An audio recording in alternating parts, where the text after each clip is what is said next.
we give people a blueprint here on how to live. Like waking up in the morning, you do this. This is the Bwiti way of doing this. And when this person does this thing to you, here's how you react, and here's how you connect with the truth of things. Here's how to catch yourself if you're going into the past or the future. Here's how you bring presence into your life. We don't take anybody's word for anything, or just because, say, we read something, take it as the truth, and that's what it is. We know we need to experience things.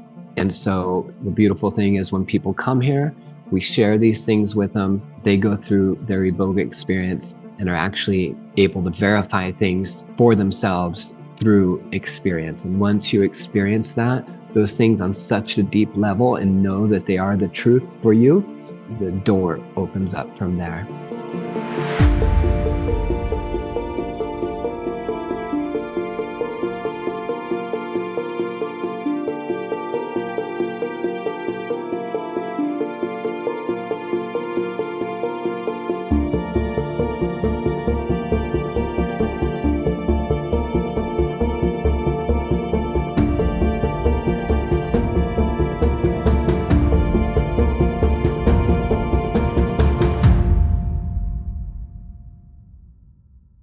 Hi everyone, welcome to another episode of Psychedelic Conversations. Today I have a returning guest, Levi Barker, in the house. Thank you so much for being with us. Welcome.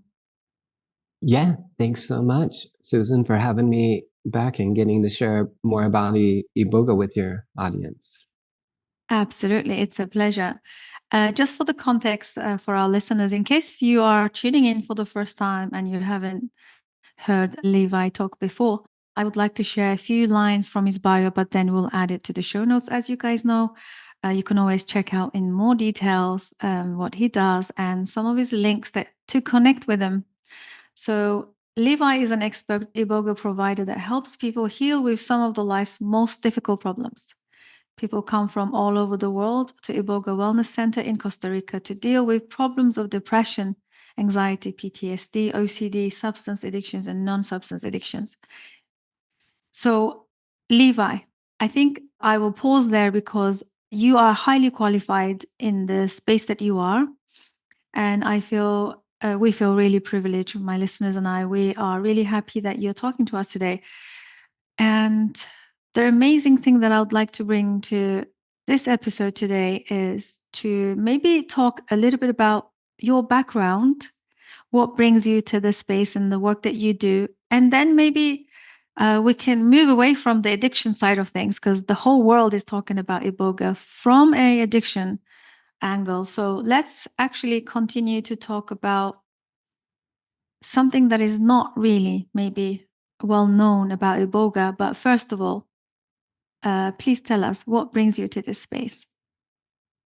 Yeah, thanks for definitely getting the recognition out there that Iboga just isn't an addiction tool. That's important for people to know. And with that said, I did come from addiction background, as many people have, to Iboga or say Ibogaine. So I'm more of a spiritual practitioner rather than doing, drug detoxification of clients, which actually we don't do here. But I came to Iboga at almost losing count, but 18, 19 years ago. So I was a young opiate addict from about the time I was 19 until about 30. Like so many people, broke my wrist, got prescribed painkillers, and that led, all the way down the hole, and just could never really shake it. And a good friend of mine eventually told me about Iboga, and I could recognize that there was something there for me, and eventually had my first Iboga experience for a detox. And so people know, Iboga is the only, say, non-opiate like substance that can alleviate the withdrawal symptoms from opiates. And so I got through my own detox, which was about 3 or 4 days, but then came out of it and was just really raw. Like anybody who's been through, say addiction or deep depression, once you finally come out of it, it's kind of like, now what? And at the time, I didn't have a lot of guidance. I didn't know about the spiritual tradition of Iboga, called Bwiti. And it so happens that about a year later, there was a Bwiti shaman that came to the Western Hemisphere and started the first traditional Iboga retreat. And so my friend that had introduced me to Iboga went there for a retreat, had a really great experience, and introduced me to the shaman that was running the place. At the time, I was living in Nicaragua, and he was just over the border in northern Costa Rica. And so we became friends. Eventually I started having some ceremonies with him and started, actually, working through the deeper layers of things that were still, kind of holding me back in life. And, that went on for quite a while. People should know with any medicine or any sort of healing, it's not just, take this medicine and everything's good from there. Like I had a lot to work out with or work through. And eventually, at some point, the shaman started training Westerners how to work with the medicine in a traditional way. And so I started doing that, started training with this guy, even though, looking back, I probably wasn't ready to, but he allowed me to do it anyways. And so I spent many years doing that. I had a business at the time, worked remotely. And so, I would go to this place. It was called Iboga House in Costa Rica, and, spend a month there, come back for a month, go back for a month, like that over a long period of time. So about 7 years or so. Eventually, a mentor of mine named Gary Cook started Iboga Wellness Center. And so Iboga Wellness Center, where I'm at now, has been around a little over 10 and a half years. And so at one point, Iboga Wellness was kind of the only place to go in the West for, a traditional Bwiti ceremony for Westerners. And so, they should clarify that, the way we do things is definitely Bwiti influence, but it's not like, say, an initiation ceremony, say in Gabon, Africa. I was in Africa last year, and went through kind of a new branch of Bwiti initiation. And I've been working with the medicine for years and years, and it was pretty grueling. We went for about 50 hours straight. At one point, you're having to sit up on this bench the whole time. You can't close your eyes. You can't cross your legs. And so it's very, very strict. And so here people get to lay down on a mattress, close their eyes, go into themselves. And so, yeah, eventually, after about 7, 8 years of working with the medicine, I got the blessing to serve the medicine, and gave, my first person Iboga as, a Iboga healer or Bwiti healer. And then it's been going since then. So now, I lead about 90% of the ceremonies here at Iboga Wellness Center. We have people come from all over the world, and like you had gotten to at the beginning, uh, we don't do detox work, so people are coming in for some aspect of how to improve their life that isn't related to substances necessarily. So a lot of people, probably the thing that people have to stop most beforehand is something like SSRIs or other medications before they can take Iboga. And so we definitely guide people through that. And, we've learned recently that, depression isn't due to, say low serotonin in the system, but, having those medications can dampen the serotonin because it's been artificially produced for so long. And so the Iboga is really good for just getting all the brain chemistry back in order, the adrenals, your dopamine, your serotonin. So yeah, people, come for anxiety, some form of PTSD, probably the most common thing that people, where it starts is things happening in their childhood, whether it's just parents that don't really know how to parent, traumatic experiences, abuse of some sort, and it ranges from, even light, say, abuse in childhood can just really, really affect people for the rest of their lives if they don't, learn how to, work with, say, Iboga, or figure out another technique or practice in order to, overcome that.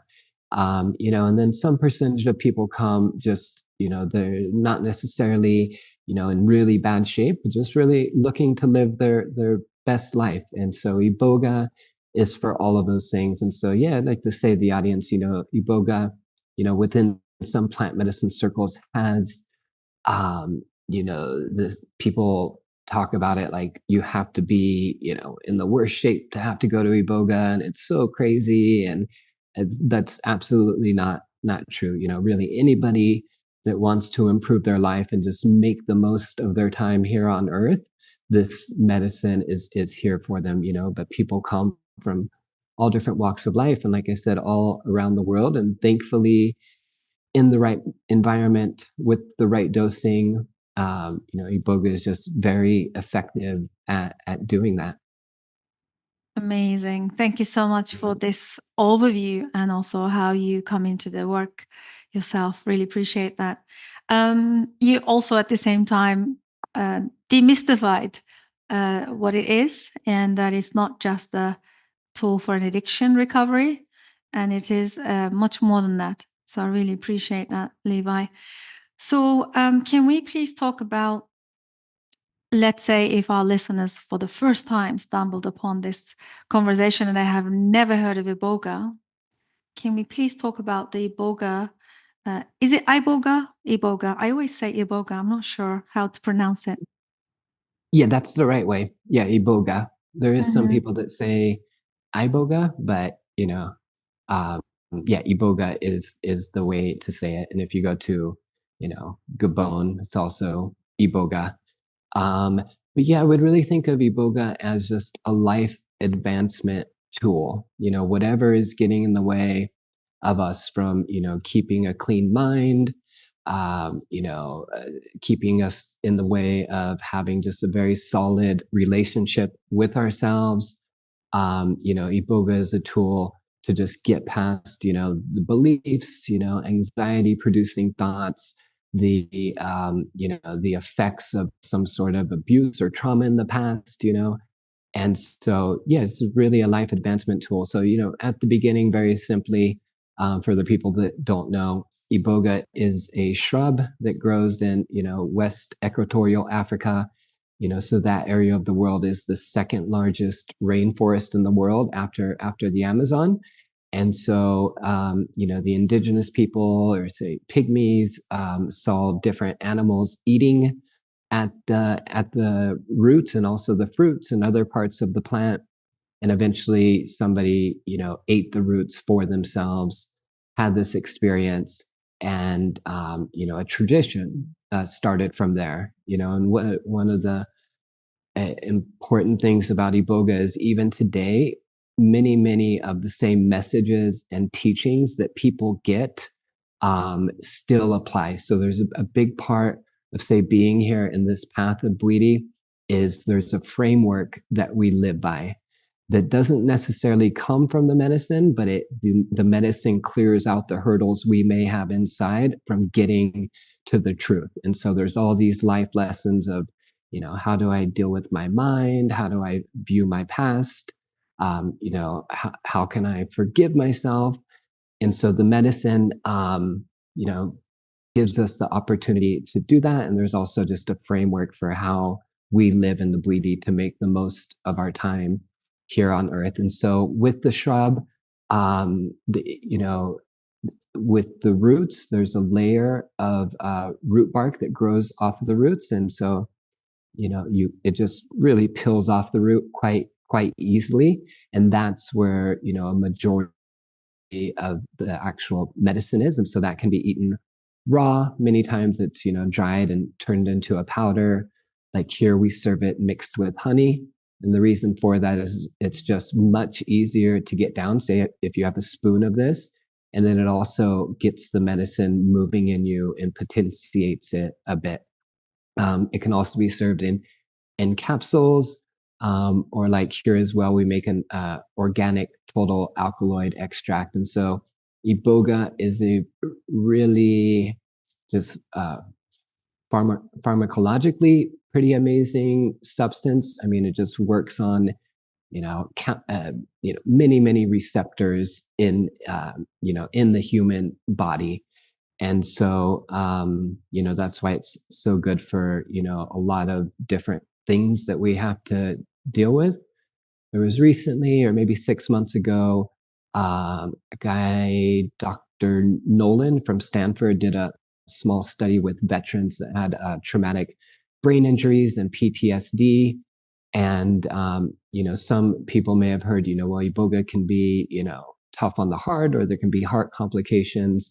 One of the things they found is by doing magnesium infusions via IV with these veterans, pretty well eliminated the cardiotoxic effects of the medicine. And so, but what they also found is they were using ibogaine in this one, which is one alkaloid within the iboga root.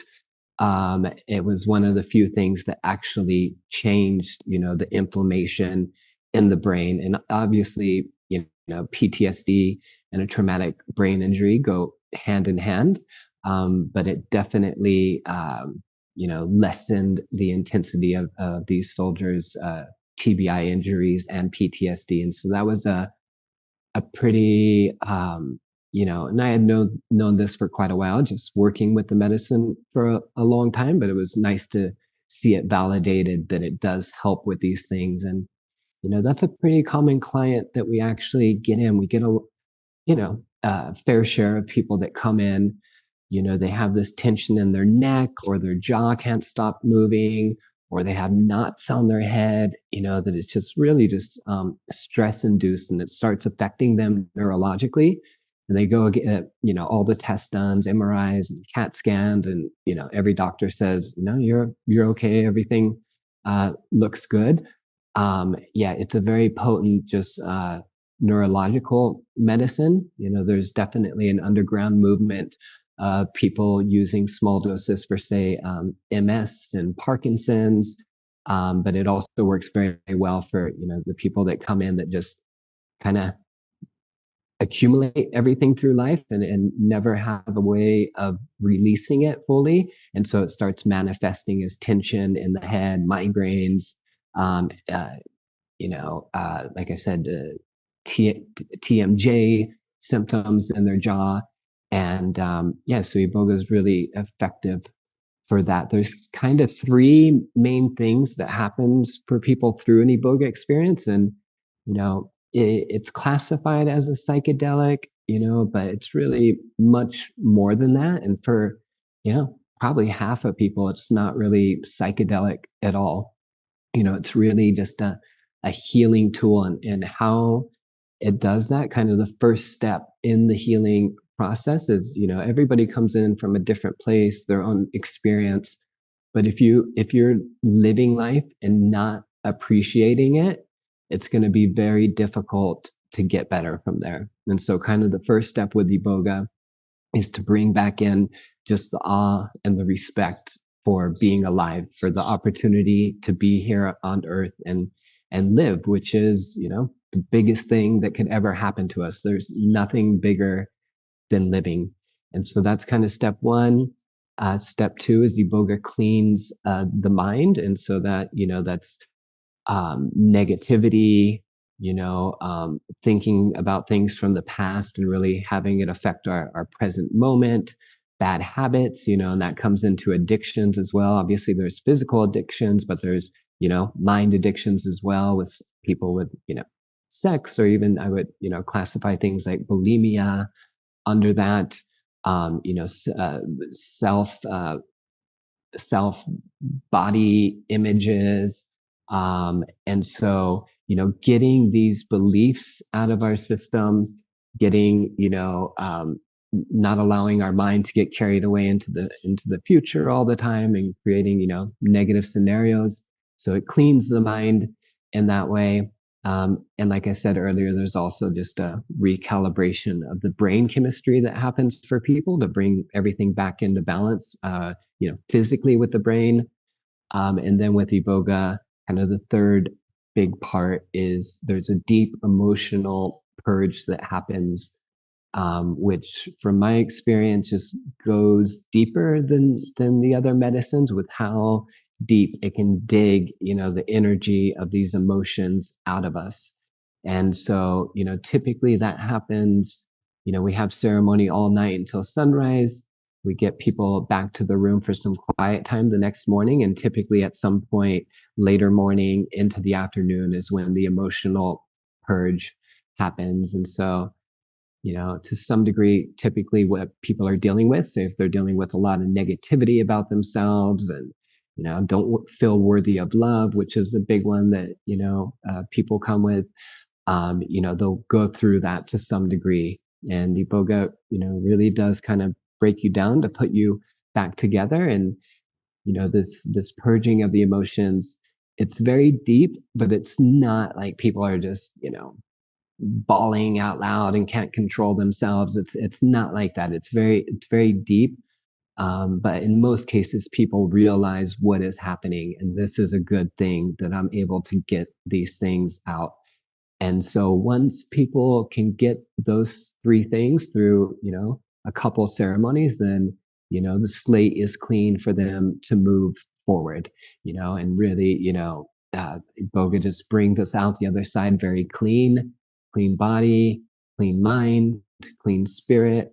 And then, once we're at that point, then, we can start making decisions without our past affecting it or these beliefs about ourselves. And that's, of course, just like with all the medicines, where the work starts. It's so important to know coming to plant medicines that this isn't, a week-long process or even a month.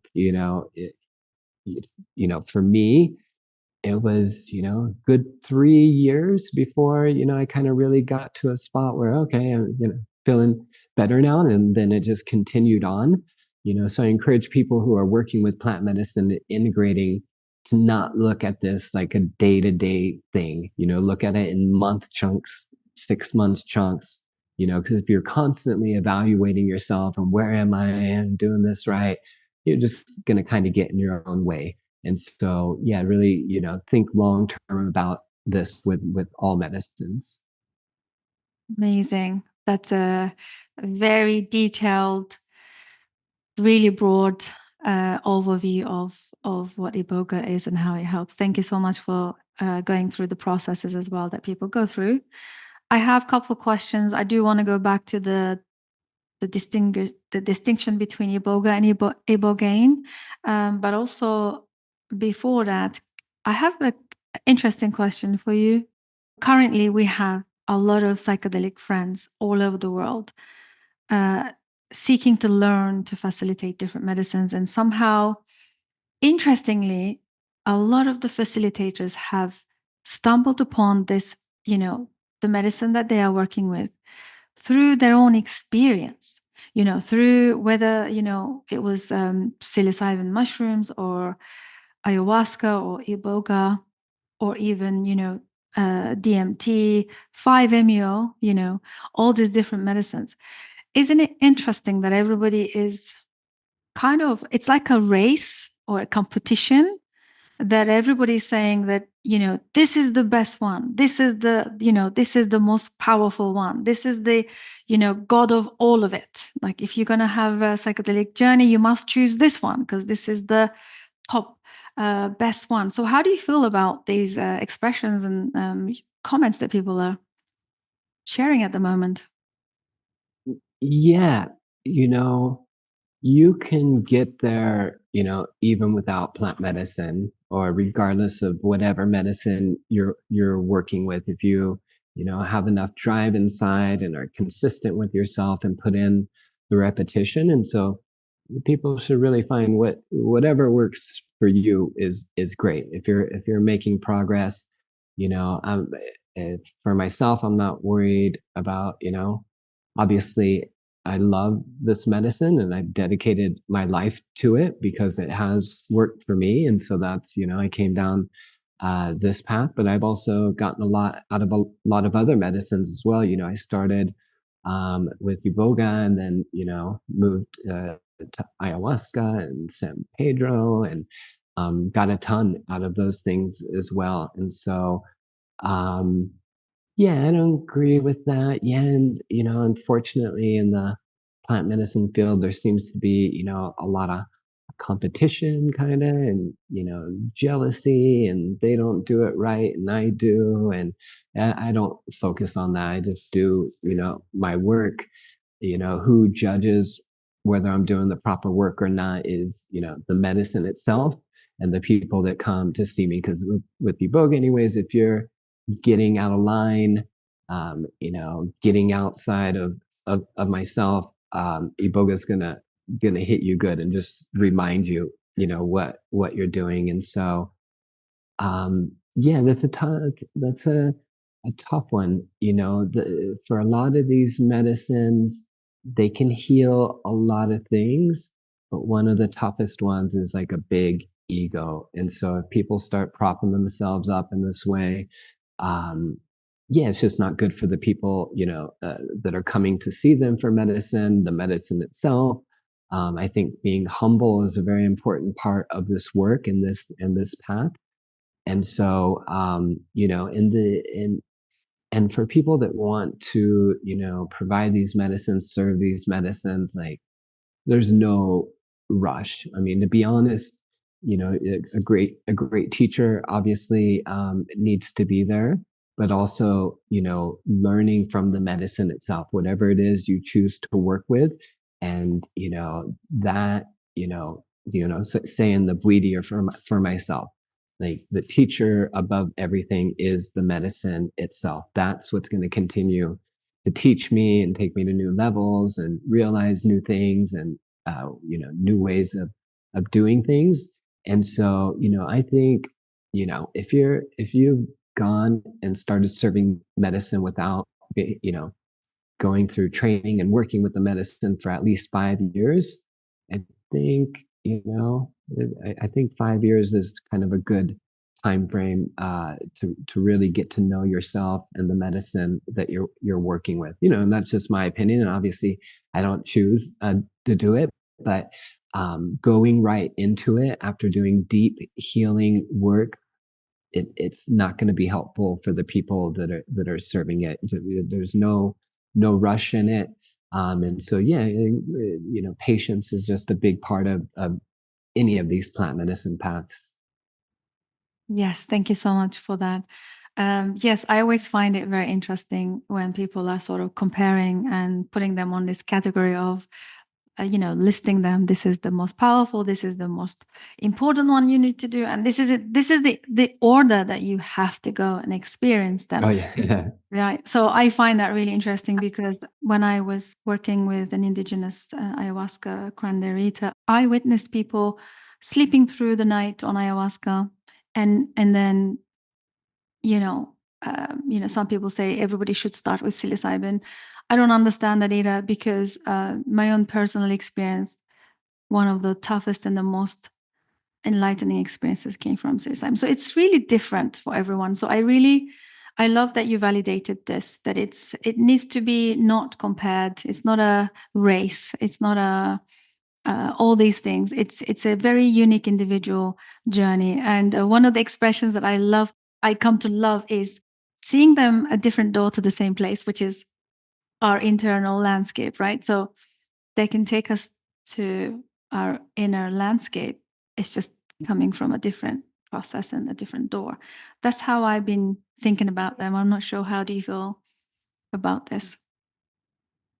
Yeah, yeah, no, they're all, really they're all opening the door to ourselves, to knowing ourselves, figuring out what's getting in the way of, being our essence and who we really are. So with any medicine, the most important part is, having a solid relationship with ourselves. And so that requires practice and repetition.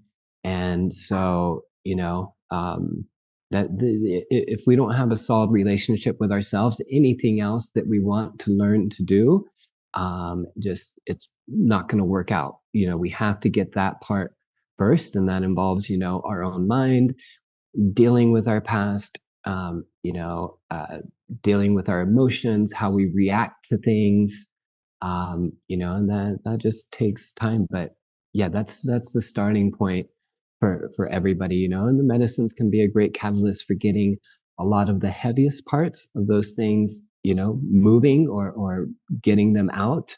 But then we have to learn to live from there. And that just takes time. And what I don't recommend or like to see is just people going from ceremony to ceremony to ceremony to ceremony and kind of getting this cycle of, well, this is going to be the one, that does it, and just not giving themselves the time to really integrate it. We don't want to get on this cycle of, you know, always healing. Yes, we want to get to a good point where we're in balance with ourselves and have a good relationship with ourselves. But if we always think about ourselves as healing and healing and healing, at some point we got to get to some point. It's not going to be perfect, but we got to get to some point where we're just living now. And if there's things we need to work on along the way, but not think of ourselves as, sick or always, needing next healing and going to the next medicine. Yes, totally. I couldn't agree more. So can we go back to the distinction between Iboga and Ibogaine for our listeners, if that's okay? Yeah, sure.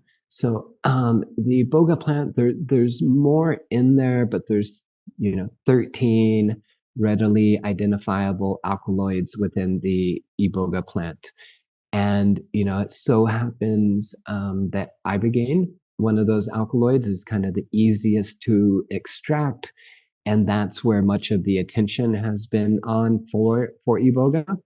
Um, no doubt it's powerful. I would say in general, ibogaine is the preferred tool for, say, like an opiate detox or an ibogaine clinic. And so people know, there's kind of two ways where people work with, say, Iboga or Ibogaine. There's, the medical clinic, which are typically run by doctors and nurses, and you go and have this experience, say, for a drug detox, and, you're on an IV, a heart monitor. And absolutely, for any sort of opiate detox, you do need to be in that setting. Especially now, I'm sure, with fentanyl, it's that much stronger. And yeah, people need time to wean down. So ibogaine is the preferred, alkaloid for those situations. And then there's some kind of in the middle where you're definitely a medical setup, but also, bring spirituality into it and, good life coaching. And then there's kind of like us where we're, a psychospiritual retreat where there's definitely life coaching and there's enough, medical and pre-screening going on to make sure people are safe. And so, we've never had like a life or death situation here at our center, which I'm very grateful for. But part of that comes down to screening and also, seeing people when they get here, making sure they're ready for it, making sure they don't seem like they're super weak or something's going on with them. And so, yeah, so we're a psychospiritual retreat. So the people that come here, like I said, are, just dealing more with life problems. If people do come for addictions, typically, it's something like I mentioned earlier, like gambling or um, sex or eating disorder, things like that. And so I find our environment is probably in most cases quite a bit more productive for those things, say for people dealing with depression or anxiety. And one of the main reasons, like I said, is because we give people a blueprint here on how to live, like the steps to living, like waking up in the morning, you do this. This is the Bwiti way of doing this. and then you do this. And when this person does this thing to you, here's how you react, and here's how you connect with the truth of things. Here's how to catch yourself if you're going into the past or the future. Here's how you deal with the past. Here's how you bring presence into your life. And so, the thing with the Bwiti is, we don't take anybody's word for anything, or just because, say, we read something, take it as the truth, and that's what it is. We know we need to experience things. And so the beautiful thing is when people come here, we share these things with them. They go through their Iboga experience and are actually able to verify things for themselves through experience. And once you experience that, those things on such a deep level and know that they are the truth for you, the door opens up from there. Sounds amazing. Thank you for sharing that and clarifying the two, different uh, these keywords that's been thrown around in the psychedelic space. And what I'd like to move into, if you don't mind, Levi, how about, let's say, if somebody has a schizophrenic tendencies, can they work with Iboga? Um, Not here. In Gabon, they would work with people with schizophrenia. I do think, there's probably many layers to the type of schizophrenia that people have. And, I'm definitely no expert in that, but I do think it could be helpful for a percentage of them. We don't work with people with schizophrenia here. But in Gabon, they definitely would. And but for people that are ever considering going to a Gabon for initiation, you got to do some very good research as well. It's definitely a different world over there. Just like within all the medicines, there's beautiful people practicing and serving this medicine, and there's definitely some that would just love to get paid and kind of go through the motions and tell you what you want to hear. So here, no, but in Gabon, I think some people would. I definitely think, as we study Iboga, like Iboga is just at the very beginning of studying, it pharmacologically and what's in there and how it helps things. And, I'm sure, there's a lot of, kind of startup psychedelic biotech companies that are researching things. I think we're going to find just a vast amount of beneficial medicines that can come out of the Iboga plant, for people that would never, say, come to a plant medicine retreat, whether it's depression or anxiety. And I wouldn't be surprised if at some point something that helps alleviate schizophrenia is found in there. Yeah, thank you so much for that. And do you know what the approach is towards mental health? The the people, the indigenous Bwiti? people. Yeah, for sure. I can't say Yeah. the word, so I was trying to avoid saying that, but thank you. How do you say it? Witty. Bwiti, yeah, Witty. with a B, like Bwiti. Mm-hmm. Yeah. Sure. So yeah, what would their approach, or how do they see the mental health disorders in people? Um, Very simply, so, in the Bwiti, they talk about, somebody that's always living and making decisions from the past. And when stress comes up, going into this past situation or this experience that happened and bringing it up, that would be depression. Always going into the future and creating stress for yourself, thinking negatively about this thing that's going to happen, and then this negative thing's going to happen, would be, say, anxiety. They would talk about, trauma, say, that lives in the body, would be, a spiritual or energetic, infection or ailment within the body. And so, and it's pretty, it kind of does get down to that. That's simple, as we go through experiences, traumatic experiences, it affects our mind. And, the going through the experience gives us energy inside that, say, it can be very difficult to release that. through time if we're not taught how to do it through meditation or another technique.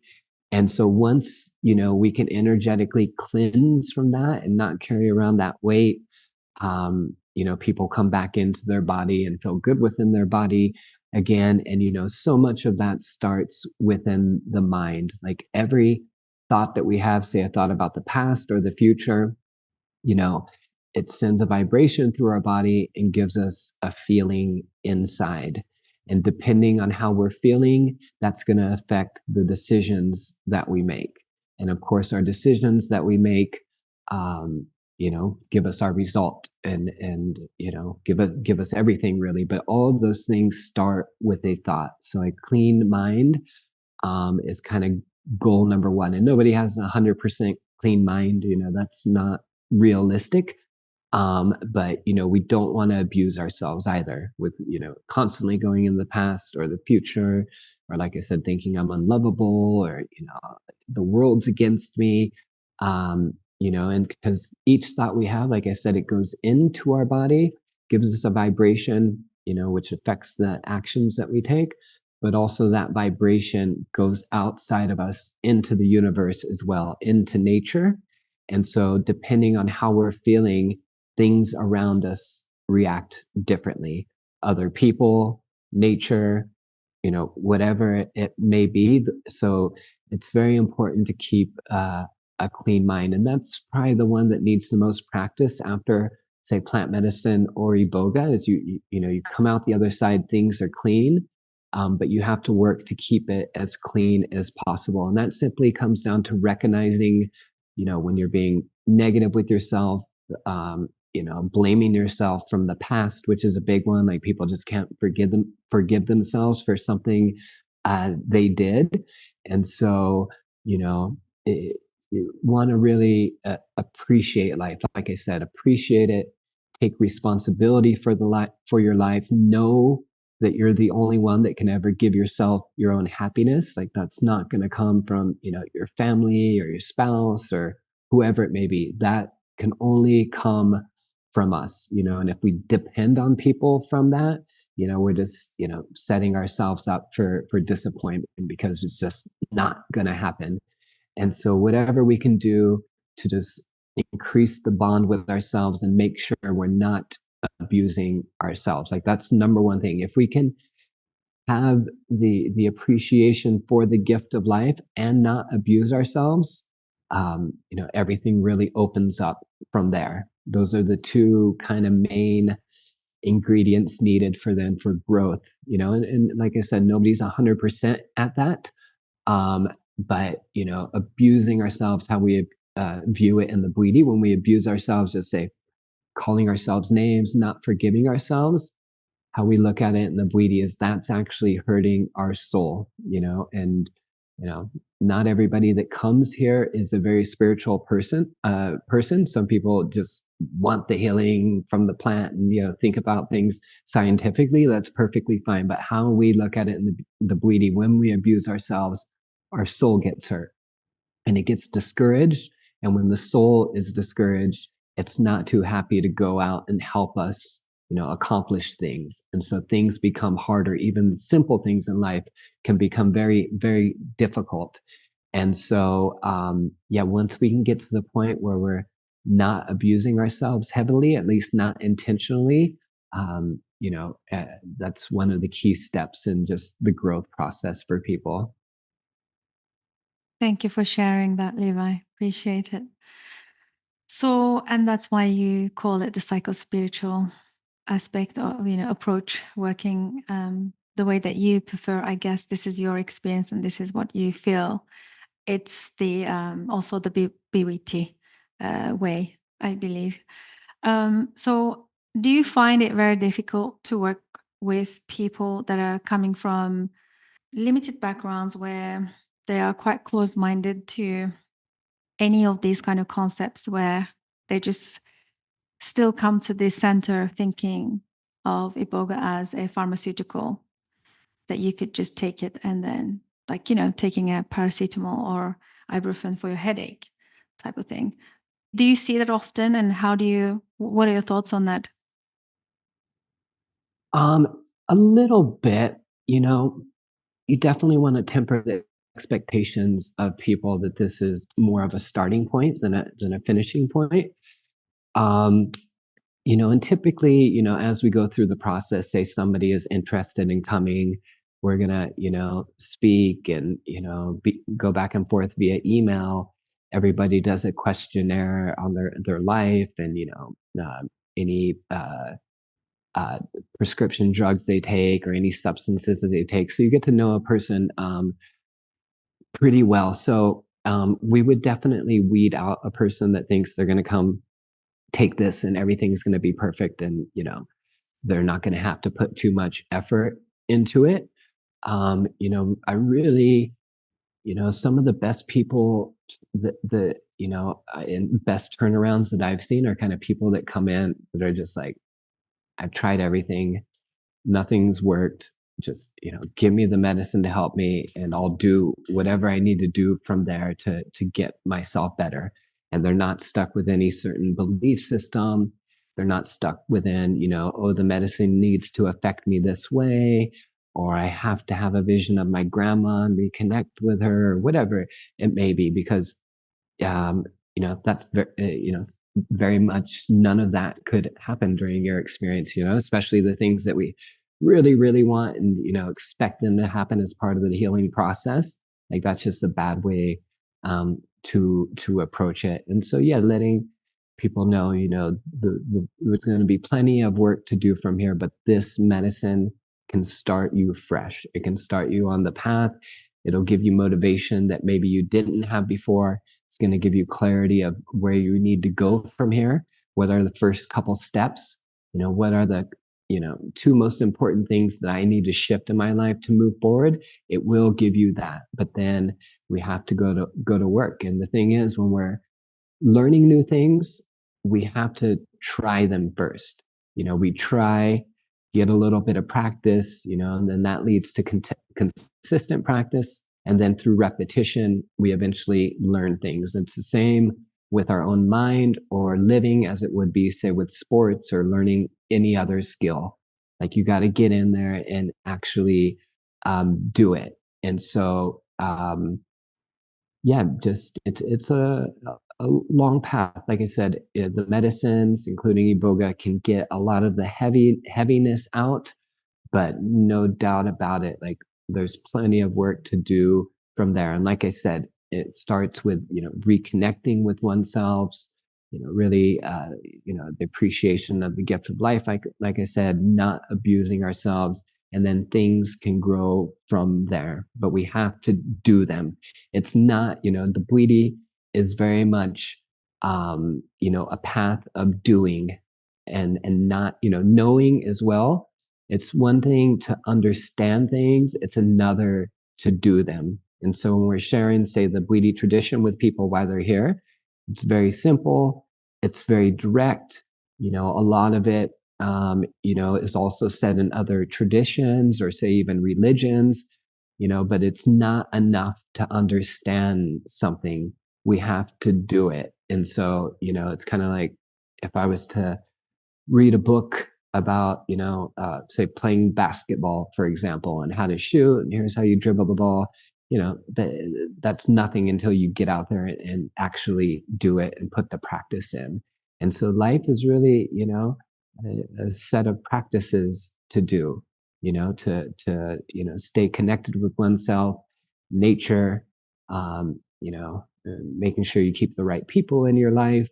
There's just a certain set of skills needed. It's not a mystery, really. It really isn't. Like in the West, we're very good at complicating things and thinking, okay, the more complex things are, that's probably the best way, and get very esoteric. Iboga is really the medicine of simplicity. It very much simplifies life, shows us, who am I? And what do I want in life? Because once we know who we are, we're clear on where we're going and what we're working towards.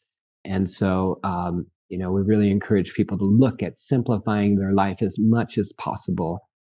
Say if people come in, and it's quite common today, a lot of conspiracy theories and all this stuff happening in the world. And, It's not doing you any good. You want to do good in the world, like we all know, it starts here. So worrying about all this stuff that's happening outside of yourself, maybe, if you want to take action one day and work to improve things, great. But you're not going to be too useful until you get yourself in order, the people around you, the people that are in your life, it affects them first and then it spreads from there. So focusing on what's important, is very, very important part of it.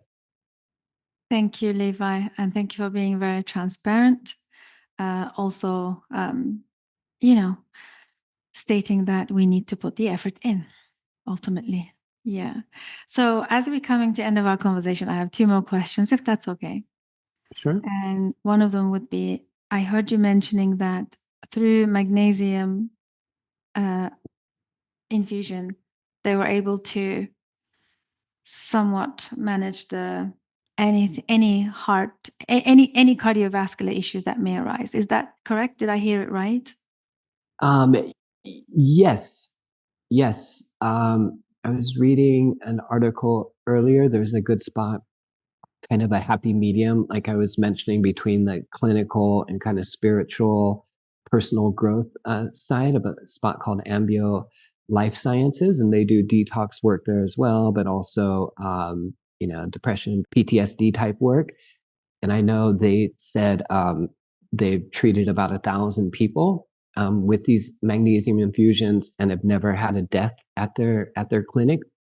And so, um, us, of course, we don't do detox work, but we do give people magnesium. The before the actual ceremony takes place, we make sure you're well hydrated, which is a very important part of it. You know, um, a lot of times when these cardiac events happen, it's because people are dehydrated to some degree, kind of like the bodybuilders when they before they go perform, they stop eating, they stop drinking fluids, just get all the fluids out of their body, and some of them just drop dead from there. You got a woman that's considering coming this like a body uh, builder trainer, and she was a bodybuilder previously, but she was saying, yeah, a lot of those guys just pop over and die just due to the dehydration. And so, yeah, no, it's very, very promising with the magnesium. There's also companies looking to take kind of these cardiac effects out of the medicine or out of, say, Ibogaine. But from my experience, the closer you kind of stay to the source of the medicine, probably the more productive it's going to be. So if you can mitigate it with something like magnesium, that's great, and people should be doing that. If you're in the industry and know about this and are not doing it, yeah, I would say you need to catch up and do that, and like I said, being well hydrated. So when people come here, that definitely are on people to hydrate well throughout the day. Give them coconut water. They need electrolytes. We have them, or putting sea salt in their water. And then there comes a point about 2 hours before a ceremony where they then kind of stop drinking water. They've had hydrated well. They've had their magnesium, and then they just let it be. And they probably they can take a little sip of water if they need, but no big drinks, and hydrate well before. And not sure how it works scientifically, but Iboga really extracts a lot of liquids out of you. So it's very common for people to have to go pee a lot. If people haven't been drinking water, say, for several hours and we're at 3 a.m. and go to the bathroom, and a lot of times they're surprised, like, I just peed forever. So Iboga kind of sucks the liquid out of you. And so then, the following morning, once people kind of come back around, one of the best things you can do is start hydrating up again. And so we definitely monitor everybody, making sure they're drinking, if they need electrolytes or anything like that. It's a big part of, like, also just coming back from the medicine. The medicine is very physically cleansing, and I think it takes some people by surprise, like how much it cleans the body itself, and it's just really beneficial for a variety of physical ailments that people have. and it's typically not the number one reason people come. Sometimes it is, but people that have sports injuries, for example, it's not really why they're coming, but they get the mental, energetic things worked out, and also their, these pains that they have. There's some powerful anti-inflammatory properties with Iboga itself. And so, yeah, I think finding the way to administer it to people that are healthy enough to have it with things like magnesium, it's going to take a lot of the unfortunate deaths that happen during detoxes, you know, uh, through, just being in the industry for a long time, say over the last 10, 12 years or so, I'm only aware of two people that have died via psychospiritual experience, and they probably could have been mitigated by being well hydrated and having, magnesium in their body. I understand. Thank you for sharing. This has been very helpful. I really appreciate your insights. And as my last question would be, is Iboga endangered now that the whole world is waking up to this amazing plant and everybody knows about it? There's in the easy to get to spots, from what I understand, in Gabon, yeah, a lot of that's gotten harvested.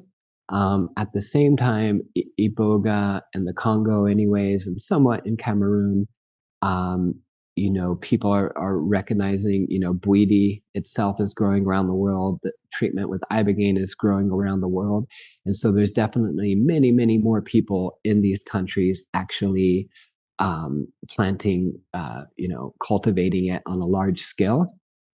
Somebody that's doing really good work with that is a group called Blessings of the Forest. And I'd encourage people, to donate to them. And there's also just, small scale, Gabonese people in the jungle areas growing, big amounts of iboga. And, but typically you want to wait for the plant to get to at least 7 years, 8 years, even better, 15 years before harvesting it to get, a substantial amount of medicine from the plant itself. Um, and so I don't, I don't think it's endangered per se, but I think people need to keep planting it, and we need to take care of like the wild iboga and allow it to keep spreading. So elephants are one of the main propagators of the iboga seed. They eat the plants, the fruits. They also eat the root itself. And so, then they go out and poop it out, and more iboga starts growing. But I wouldn't say it's endangered. But at the same time, if the number of people, say, that came to like ayahuasca, came to Iboga, that would put a lot of stress on it. And so thankfully at this point, not as many people are called to Iboga, but there's definitely a whole lot more people planning it out there. And that's what's wonderful, about mushrooms. Those things can, pop up quickly, and people can do it at home. And that's a really beautiful thing. But yeah, I think the demand for Iboga is also going to keep growing. I also think with, kind of the psychedelic biotech pharma companies, they're going to need a good supply of Iboga to make these future medicines. And so a lot of the people, like I said, in Congo and Gabon are recognizing that and growing it, some of them on a substantial level. And so it's good that that's happening. But yeah, we do have to take care of the Bwiti and the indigenous people out there. Make sure, say if you go and get initiated, like it's almost obligatory, if you're somewhat stable, to give them money, help support them, medical care. And so that's one thing I definitely want to do in the future via a foundation that we're forming, is just, getting people medical care, out in the jungle. Maybe there's not, maybe the school is, 3-hour walk or something, like getting people schooling and whatever they're interested in. Agriculture, it's kind of not the Gabonese way to grow their food. It's kind of always been a hunter gatherer where you can go in the jungle and find everything you need. And so, yeah, teaching people about agriculture, which is definitely growing there, is a good thing.